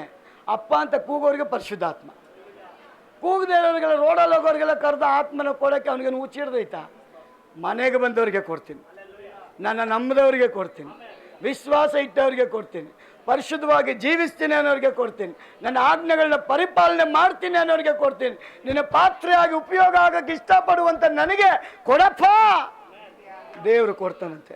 1 ಪೇತ್ರ 5:8 ಹೇಳ್ತದೆ, ಸ್ವಸ್ಥ ಚಿತ್ತರಾಗಿರಿ, ಎಚ್ಚರವಾಗಿದ್ದು ನಮ್ಮ ವೈರಿಯಾದ ಸೈತಾನನ್ನು ಎದುರಿಸಿ ನಿಲ್ಲಲು ಶಕ್ತರಾಗಿರಬೇಕಾಗಿದೆ ಅಂತ. ಇವತ್ತು ನೀವು ಯಾವಾಗ ನಿಂತ್ಕೊಳ್ತೀರೋ ದೇವರು ನಿಮ್ಮ ಒಳಗೆ ಪ್ರವೇಶ ಮಾಡ್ತಾನೆ. ಕೊನೆ ಒಂದು ಮಾತು ಹೇಳಿ ನಾನು ಮುಗಿಸ್ತೇನೆ. ಇದು ಭಾಳ ಇಷ್ಟ ನನಗೆ ಯಾವಾಗಲೂ. ಫಿಲಿಸ್ಟಿಯ ಯಾರೋನು ಗೊಲ್ಯಾತ ಇಸ್ರಾಯೇಲ್ ಜನಗಳಿಗೆ ಕೂಗ್ತಾ ಇದ್ದಾನೆ. ರಣರಂಗದಲ್ಲಿ ಎಲ್ಲ ಸೈನಿಕರು ನಿಂತವ್ರೆ, ಗೊಲ್ಯಾತ ಒಂದು ಕಡೆ ನಿಂತ್ಕೊಂಡವ್ನೆ. ಬೈಬಲ್ ಹೇಳ್ತದೆ, ಗೊಲ್ಯಾತ ಸರ್ವಸಾಧಾರಣವಾದ ಮನುಷ್ಯನಾಗಿ ಕಾಣ್ತಾ ಇಲ್ಲ, ಎತ್ತರವಾಗಿದ್ದಾನೆ, ಭಯಂಕರವಾಗಿದ್ದಾನೆ, ಅಬ್ಬರಿಸ್ತಾ ಇದ್ದಾನೆ, ಅಲ್ಲಿನ ವಾತಾವರಣವನ್ನು ಕೆಡಿಸ್ತಾ ಇದ್ದಾನೆ. ಅವನ ಒಂದೊಂದು ಶಬ್ದ ಇಸ್ರಾಯೇಲರಲ್ಲಿ ನಡುಕವನ್ನ, ಭಯವನ್ನ ಉಂಟು ಮಾಡ್ತಾ ಇದೆ. ಯಾರ್ಯಾರಿಗೆ ಭಯ ಬರ್ತಾ ಇದ್ದಲ್ಲಿ? ಅಭಿಷಕ್ತನಾದ ಸೌಲ್ಗೂ ಭಯ, ಒಳ್ಕುತವನ ಅರಮನೆಯಲ್ಲಿ. ಗೊಲ್ಯಾತ್ ಕೂಗ ಸೌಂಡ್ ಇವನಿಗೆ ನಡಕ, ಮಂತ್ರಿಗಳಿಗೆ ನಡಕ, ಸೈನಿಕರಿಗೆ ನಡಕ, ಆಯುಧ ಹಿಡಿಯಲ್ಪಟ್ಟವರಿಗೆ ನಡಕ, ಬಾಂಬ್ ಇಟ್ಕೊಂಡವರಿಗೆ ನಡಕ, ಸರ್ವಾಯುಧಗಳನ್ನ ಧರಿಸಲ್ಪಟ್ಟವರಿಗೂ ಅಲ್ಲಿ ನಡಕ.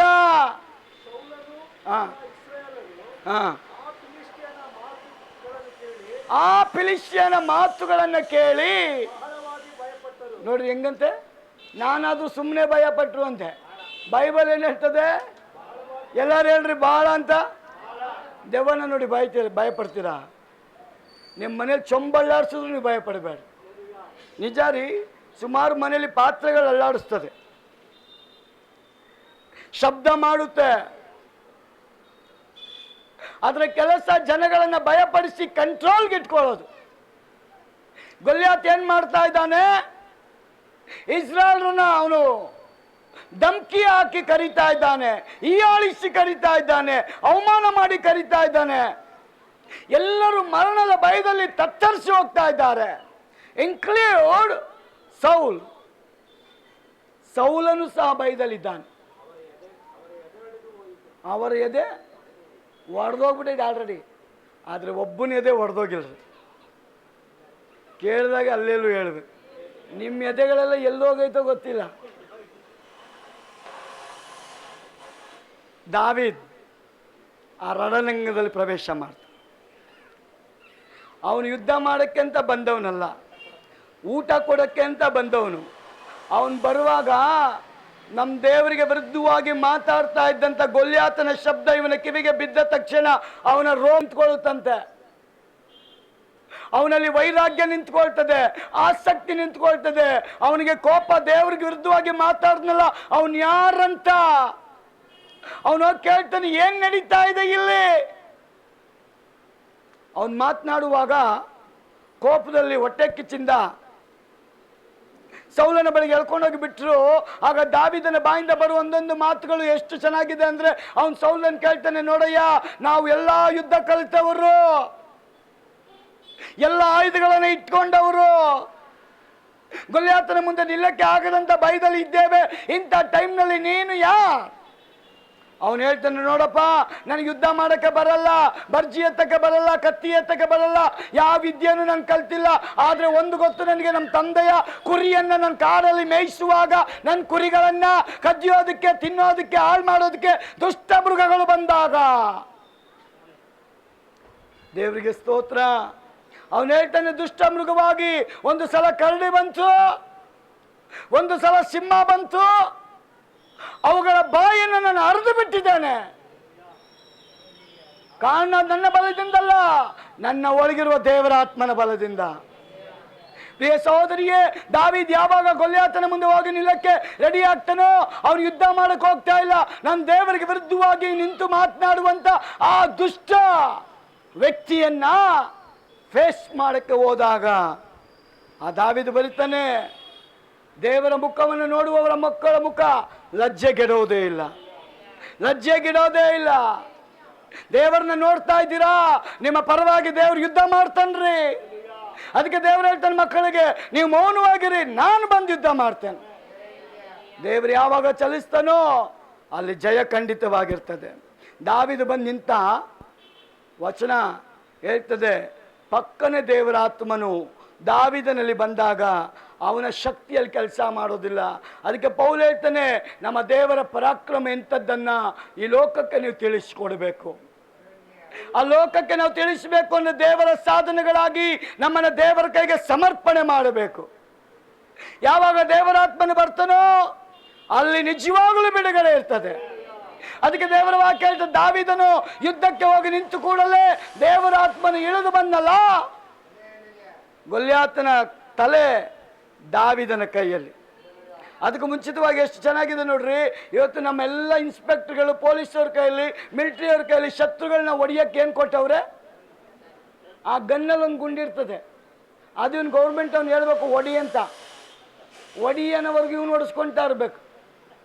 ಆದರೆ ನೋಡ್ರಿ, ಅವತ್ತೇ ದೇವರು ದಾವೀದ್ ಕೈಯಲ್ಲಿ, ದಾವೀದ್ ಕೈನೇ ಗನ್ನು ಥರ ಮಾಡಿ, ಆ ಗುಂಡಿನ ಕಲ್ ಥರ ಮಾಡಿ, ಆ ಗುರಿ ಇಟ್ಟು ಹೊಡೆದಾಗ ದೇವರಾತ್ಮ ಹೇಳ್ತಾನೆ, ನಾನು ಕರೆಕ್ಟಾಗಿ ನಿಂತಿದ್ದೀನಿ ಹೊಡಿ ಅಂತ. ಅದು ಹೊಡಿತಾನೆ ನೋಡ್ರಿ, ಹಣೆಗೆ ಬೀಳ್ತದೆ. ಇಷ್ಟೇನು ಅಲ್ಲೆಲ್ಲೂಯ್ಯ. ಯಾರಿಗೇನು ಹೊಡ್ಕೊಂಡ್ರೆ ನಮಗೇನು, ನಾವ ಹೊಡಿತಾ ಇದ್ದೀವಿ, ನಾವು ಹೊಡೆದಿದ್ದೀವ. ನಮ್ಮ ಮನೇಲಿ ನಾಯಿನೇ ಹೊಡಿಯಲ್ಲ ನಾವು, ಇನ್ನು ಆ ಗೊಲ್ಯಾತ್ನಲ್ಲಿ ಹೊಡಿಯೋದು. ಹಲ್ಲೆಲೂಯಾ. ಆ ಗೊಲ್ಯಾತನಲ್ಲಿ ದೇವರ ಆತ್ಮನು ಬಂದ. ಇವತ್ತು ಅದೇ ದೇವರು ಹೇಳ್ತಾನೆ, ನಿಮ್ಮನ್ನು ನಾನು ಉಪಯೋಗ ಮಾಡಲಿಕ್ಕೆ ಇಷ್ಟಪಡ್ತೇನೆ. ನೀವು ಯಾವಾಗ ದೇವರ ಕೈಯಲ್ಲಿ ಬರ್ತೀರೋ ನಿಮ್ಮನ್ನು ಬಲವಾಗಿ ದೇವರು ಉಪಯೋಗ ಮಾಡ್ತಾನೆ. ಎಷ್ಟು ಜನ ಬಲವಾಗಿ ಉಪಯೋಗ ಆಗಬೇಕಂತ? ನಾವು ಬಲವಾಗಿ ಎಲ್ಲಿದ್ದೀವಿ ಇವತ್ತು? ಬ್ರದರ್, ನಾನು ಬಲವಾಗಿದ್ದೀನಿ ಬ್ರದರ್, ರೂಮ್ ಒಳಗೆ ಹೋಗಿ ಬೀಗ ಹಾಕ್ಕೊಂಡು ಅಲ್ಲೆಲ್ಲೂಯೋ ಅಲ್ಲೆಲ್ಲೂಯೋ ಅಂತ ಹೇಳಿ ಆಚೆ ಬಂದು ಉಸಿರು ಬಿಡಲ್ಲ ಅಂತಂದು. ಒಂದು ಅಲ್ಲೆಲ್ಲೂಯೋ ಹೇಳಮ್ಮ, ಇಲ್ಲಿ ಬೇಡ ಬ್ರದರ್, ರೂಮಲ್ಲಿ ಹೇಳ್ತೀನಿ. ರೂಮಲ್ಲಿ ನೀನು ಯಾವಾಗ ರೂಮ್ ಬಿಟ್ಟು ಹೊರಗೆ ರೋಡಲ್ಲಿ ಬಂದು ಅಲ್ಲೆಲ್ಲೂ ಹೇಳ್ತೀಯೋ ಅಲ್ಲಿ ದೇವ್ರು ಇಳಿದು ಬರ್ತಾನೆ. ರೂಮಲ್ಲಿರೋರಿಗೆಲ್ಲ ಪರಿಶುದ್ಧಾತ್ಮ ಕೆಲಸ ಮಾಡಲ್ಲ, ಹೊರಗಡೆ ಬಾ ಅಂತಾನೆ. ದೇವ್ರು ಹೇಳಿದ ಸುವಾರ್ತೆ ಎಲ್ಲಿ ಸಾರು? ಮಾಡಿ ಮೇಲೆ ಹೋಗಿ ಹೇಳು ಅಂತ. ನಾವು ಮಾಡಿ ಮೇಲೆ ಹೋಗಿ ಪಕ್ಕದ ಮನೆಯವ್ರದ್ದು ಹೇಳ್ತೀವಿ, ದೇವ್ರದ್ದು ರೂಮ್ ಒಳಗೆ ಹೇಳಕ್ಕೆ ಹೇಳ್ತೀವಿ. ಇಲ್ಲ ಪ್ರಿಯರೇ, ನಮ್ಮ ದೇವ್ರ ವಾಕ್ಯ, ಎಚ್ಚರಿಕೆ ಆಗಿರಿ, ಸ್ಥಿರವಾಗಿರಿ, ಲೋಕವನ್ನ ಪ್ರೀತಿ ಮಾಡಬೇಡ್ರಿ, ದೇವ್ರನ್ನ ಪ್ರೀತಿ ಮಾಡಿ. ಒಬ್ಬೊಬ್ಬರನ್ನ ಆಯುಧವಾಗಿ ದೇವರು ಯೂಸ್ ಮಾಡ್ತಾರೆ. ದೇವರು ಬಲವಾಗಿ ಉಪಯೋಗ ಮಾಡಲಿಕ್ಕೆ ಇಷ್ಟಪಡುವಾಗ ನಮ್ಮನ್ನು ಬಿಟ್ಕೊಡ್ರಿ, ದೇವ್ರ ಕಾರ್ಯ ಮಾಡ್ತಾನೆ. ಕಡೆ ಮಾತು ರೋಮ 1:16 ಹೇಳ್ತದೆ, ಸುವಾರ್ತೆ ಈ ಲೋಕದ ಒಳಗೆ ಲೋಕದವರಿಗೆ ಹುಚ್ಚು ಮಾತು, ನಮಗೆ ದೇವರ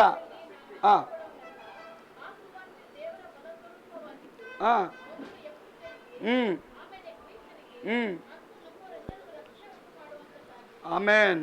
ಸುವಾರ್ತೆ ಈ ಲೋಕದವ್ರಿಗೆ ಏನಂತೆ? ಲೋಕದವ್ರಿಗೆ ಏನಂತೆ? ಹುಚ್ಚು ಮಾತು. ರಕ್ಷಣೆ ಹೊಂದಿದವ್ರಿಗೆ ಏನಂತೆ? ಬಲ ಪರಾಕ್ರಮ ಶಕ್ತಿ. Amen, hallelujah. ಅದಕ್ಕೆ ಯಾರಾದರೂ ನಿಮಗೆ ಸುವಾರ್ತೆ ಕೇಳುವಾಗ ಅವ್ರ ಕೈಯ ಪಯ್ಯ ಅಂದರೆ ನೀವೇನು ಮಾಡ್ರಿ, ಕೈ ಮುರಿದು ಬಂದ್ಬಿಟ್ಟಿರ. ಆಮೇಲೆ ಅವನು ಹೇಳ್ತಾನೆ, ನಿಮ್ಮ ಕಾಲಲ್ಲಿರೋ ಧೂಳನ್ನ ಅಲ್ಲಿ ಬಿಟ್ಟು ಬನ್ರಿ ಜಾಡ್ಸಿ ಅಂದ್ಬಿಟ್ಟು. ಆಮೇಲೆ ಅವ್ರೇನೋ ಮಣ್ಣೆತ್ತಾಕ್ತಾರೆ, ಹಂಗೆಲ್ಲ ಮಾಡಿಬಿಟ್ಟಿರ. ಅವ್ರು ಮಣ್ಣೆಲ್ಲ ಹಾಕೋದು ಶಾಪ ಹಾಕೋರು, ನೀವು ಅವ್ರನ್ನ ಆಶೀರ್ವಾದ ಮಾಡಬೇಕಂತ. ಹಲ್ಲೆಲೂಯಾ. ಯೋಹಾನ 5:24 ಹೇಳ್ತದೆ, ಆತನನ್ನು ನಂಬಿದವರು ನಿತ್ಯ ಜೀವವನ್ನು ಹೊಂದಿದ್ದಾರೆ, ಅವರು ತೀರ್ಪಿಗೆ ಗುರಿಯಾಗೋದಿಲ್ಲ. ಯಾವ ಕುರಿ ಗುರಿಯಾಗಲ್ಲ? ಏಪ್ರಿಲ್ ಆದಮೇಲೆ ಮೇ ಅದಲ್ಲ. ಏಪ್ರಿಲ್ ಬರಲಿ, ಮೇ ಬರಲಿ, ಡಿಸೆಂಬರ್ ಬರಲಿ, ಯಾವಾಗಲೂ ಒಂದೇ ಕುರಿ ಆಗಿರಲಿ. ಆಮೇಲೆ ದಡ್ಡರಾಗ್ಬಿಟ್ಟಿರ. ಏಪ್ರಿಲ್ ಬಂದಮೇಲೆ ಏನು ಬರುತ್ತೆ ಅಂತ ಜ್ಯೋತಿಯವರು ಕೇಳಿದ್ರೆ ಏನು ಹೇಳ್ಬಾರ್ದು ಅವರು? ಮೇ ಅಂತ ಕೂಗಿದ್ರೆ ದಡ್ಡು ಕುರಿ ಅಂತ. ಚುರುಕು ಕುರಿ ಬ್ರದರ್ ಬನ್ನಿ, ಚುರುಕು ಕುರಿ ಯಾವಾಗಲೂ ಸ್ಥಿರವಾಗಿ ನಂಬಿಕೆಯಲ್ಲಿರ್ಬೇಕಂತೆ. ಅದಕ್ಕೆ ದೇವರ ವಾಕ್ಯ ಹೇಳ್ತದೆ, ರೋಮ 6:14 ನಾವು ಕೃಪೆಯ ಕಾಲದಲ್ಲಿ ಜೀವಿಸುತ್ತಿದ್ದೇವೆ. ಎಫೆಸ 1:3 ಹೇಳ್ತದೆ, ಆತನು ಸ್ವರ್ಗದ ಸಕಲ ಆತ್ಮಿಕ ವರಗಳನ್ನು ನಮ್ಮ ಮೇಲೆ ಕ್ರಿಸ್ತೇಸುವಿನ ಮೂಲಕವಾಗಿ ಸುರಿಸಿದ್ದಾನೆ. ಹಲ್ಲೆಲೂಯಾ. ನೀವು ಶುದ್ಧೀಕರಿಸಿದ ರಕ್ತದ ಶಕ್ತಿಯನ್ನು ನಾವು ತಿಳಿದುಕೊಳ್ಬೇಕಂತೆ.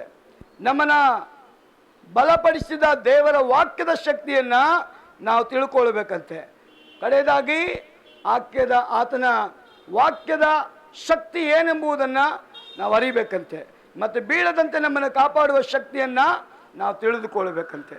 ಆದ ಕಾರಣ ಪ್ರಿಯ ಸಹೋದರ ಸಹೋದರಿ, ಇವತ್ತು ಒಂದು ವಿಷಯ, ದೇವರ ಬಲ ಪರಾಕ್ರಮವನ್ನು ನಾನು ನೀನು ಎದುರು ನೋಡೋದಾದರೆ, ಈ ಮಾಯಾದ ಲೋಕದಲ್ಲಿ ಯಾವ ಜನ ಬೆಳಕನ್ನು ಕತ್ತಲೆ ಮಾಡ್ತಾ ಇದ್ದಾರೋ, ಕತ್ತಲನ್ನು ಬೆಳಕು ಮಾಡ್ತಾ ಇದ್ದಾರೋ, ಸುಳ್ಳನ್ನು ಸತ್ಯ ಮಾಡ್ತಾ ಇದ್ದಾರೋ, ಸತ್ಯನ ಸುಳ್ಳು ಮಾಡ್ತಾ ಇದ್ದಾರೋ, ಅವರ ಮಧ್ಯದಲ್ಲಿ ನೀತಿವಂತನಾದ ನಿನ್ನನ್ನು ದೇವರು ಬೆಳಕಾಗಿಡಕ್ಕೆ ಇಷ್ಟಪಡ್ತಾನೆ, ಬಲ ಕೊಡೋಕ್ಕೆ ಇಷ್ಟಪಡ್ತಾನೆ, ಅದ್ಭುತಗಳನ್ನ ಮಾಡೋಕ್ಕೆ ಇಷ್ಟಪಡ್ತಾನೆ, ಅತಿಶಯಗಳು ಮಾಡೋಕ್ಕೆ ಇಷ್ಟಪಡ್ತಾನೆ. ನಿನ್ನ ಒಂದು ಪ್ರಾರ್ಥನೆ ಮೂಲಕವಾಗಿ ಕತ್ತಲ ಒಳಗಿರತಕ್ಕ ಜನಗಳನ್ನ ಬೆಳಕಿಗೆ ತರಕ್ಕೆ ಇಷ್ಟಪಡ್ತಾನೆ. ನೀನು ತಿಳ್ಕೊಬೇಕು, ಇವತ್ತು ನಾವು ಕೃಪೆಯ ಕಾಲದಲ್ಲಿ ಜೀವಿಸ್ತಾ ಇದ್ದೇವೆ. ಎಲ್ಲ ಆತ್ಮಿಕ ಸಕಲ ವರವನ್ನು ದೇವರು ಎಲ್ಲಿಟ್ಟಿದ್ದಾನಂತೆ? ಯೇಸುವಿನಲ್ಲಿ. ಯೇಸುವಿನ ಯಾರು ಧರಿಸ್ಕೊಳ್ತಾರೋ ಅವರ ಒಳಗೆ ಆತ್ಮಿಕ ಕಾರ್ಯಗಳನ್ನ ದೇವರು ತರಕ್ಕೆ ಇಷ್ಟಪಡ್ತಾನೆ. ಆದ ಕಾರಣ ವಿಶ್ವಾಸಿ ದೇವರ ಆಜ್ಞೆಗಳನ್ನು ಮೀರಬೇಡ, ಕೈಗೊಂಡು ನಡಿ.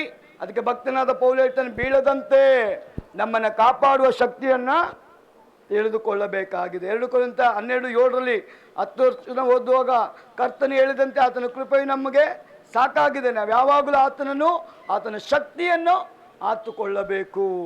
ಇವತ್ತೊಂದು ತೀರ್ಮಾನ, ದೇವರೇ ನಾನು ನಿನ್ನ ಮಗಳಾಗಿ ನಿನ್ನ ಶಕ್ತಿಯಾಗಿ ಉಪಯೋಗ ಆಗೋದಕ್ಕೆ ನನ್ನನ್ನು ಆಶೀರ್ವದಿಸುವಂತ ನಮ್ಮನ್ನು ನಾವು ಕೇಳಿಕೊಳ್ಳೋಣ. ದೇವರ ವಾಕ್ಯದ ಮೂಲಕ ನಮ್ಮನ್ನು ಆಶೀರ್ವದಿಸಲು